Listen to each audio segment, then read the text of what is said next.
So, back with part 3. Let's continue here. All right, let's pick up where we left off. So, again, uh, and to usher in the anti Messiah, it was the Rothschilds who financially backed the nation of Israel. Okay, if you people don't know that, go look it up. It's the Balfour Declaration. Lord Alfred Balfour writing a letter to Rothschilds in 1917. This is why you had World War I, World War II. Was simply a continuation of World War One, and it was in order to create the corporate state of Israel. All right, but again, people, they're not the people. Okay, and everybody knows that.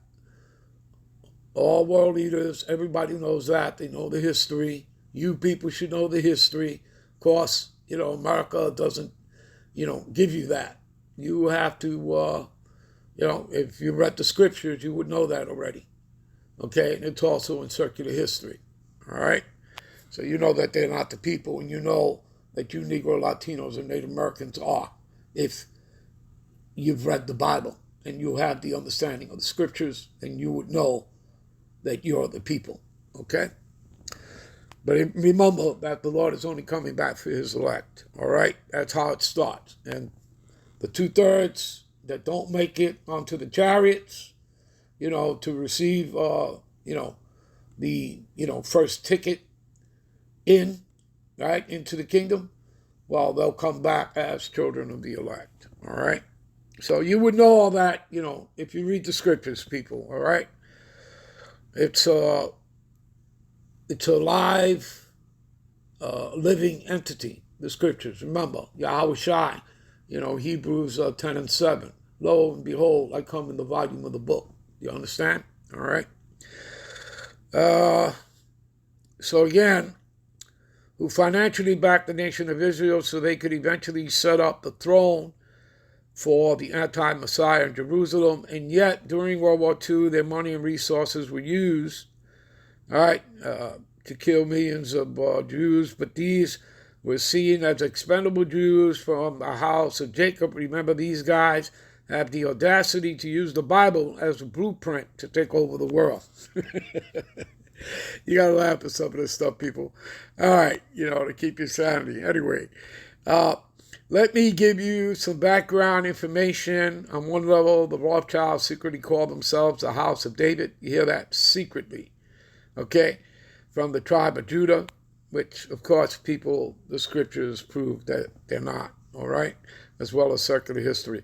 All right, now the Rothschilds, translated from the German to English, means red shield. See that?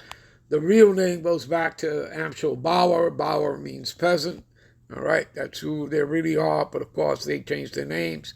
Even the Rockefellers, I believe, if you do your research, you'll find out that they're Rothschilds as well. All right, during biblical times, the Edomite fortress was the Red Rocks of Petra, known as Mount Seir people as well.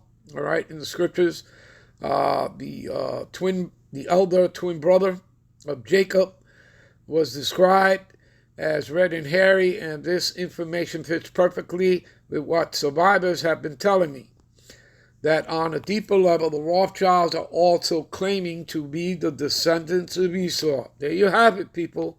All right? And thus are really from the tribe of Esau. What they are trying to do is to get their birthright back from the house of Jacob, who are the real Jews. Again, it's not Jews. We are the Israelites. That's who we are. All right? We're the descendants of Jacob. Okay? Of the 12 patriarchs. All right? So, however, the book of Obadiah talks about the destruction of the Edomites in the last days. We're in the last days. Okay? Again, Esau is the end of the world. Okay, that's 2 Ezra 6 and 9. That word world there, meaning the ending of the age. That's what Esau represents. Okay, we're at the end of his age. Okay, and Jacob is the beginning of it that follows. So Jacob represents the new age that's coming in, the age of the Israelites, okay? The everlasting kingdom, the everlasting rulership, Yahweh Shai's kingdom here on the earth. You understand? Okay? You people got all that? All right? And there's nothing they can do to stop that, okay? They've had, remember, they got to rule 3 separate times, calling themselves the Greeks, calling themselves the Romans, and then coming back for a third and final time, again, as a fulfillment of prophecy, during the Renaissance. What does Renaissance mean? Rebirth, okay? Back into the power seat, the Edomites, okay? And they've been ruling ever since, okay?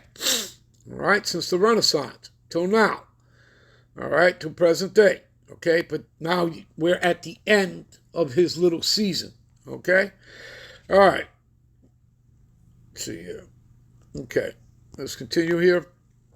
All right, so Obadiah talks about the destruction of the Edomites in the last days. So this leads us to another interesting point. Revelations 3:9 says, Behold, I will make them of the synagogue of Satan, as being the children of Satan, basically, which say they are Jews and are not, but do lie. Behold, I will make them to come and worship before thy feet. Then I asked the question, who is the synagogue of Satan? And the only logical conclusion I can come up with is the illuminated Rothschilds. There you go. But again, people are right. They're trying to get their birthright back. Give me a minute. All right, this is Genesis 27:37. See what it says here? And Isaac answered and said unto Esau, Behold, I have made him thy Lord. Made who thy Lord? Jacob. And all his brethren have I given to him for servants. You see that? You understand? And the corn and the wine have I sustained him, and what shall I do unto thee, my son? Now, go right to the birthright. Give me a minute. And here's our birthright as being Jacob, for you Negro Latinos and Native American. Therefore, the Most High give thee the dew of heaven and the fatness of the earth and plenty of corn and wine. Let the people serve thee and nations bow down to thee. Be Lord over thy brethren. And let thy mother's son, that means like Esau, Edom, right? Okay, bow down to thee. Cursed be everyone that curses thee, and blessed be they that blesseth thee. There you go. So that's the blessing we got. Okay, this is for the everlasting kingdom. This is the promise given unto Abraham, unto Isaac, and unto Jacob. There you go. We'll be right back, I believe, with part 3 and 4. Give me a minute. Salaki, we'll be right back with part 4. Shalom.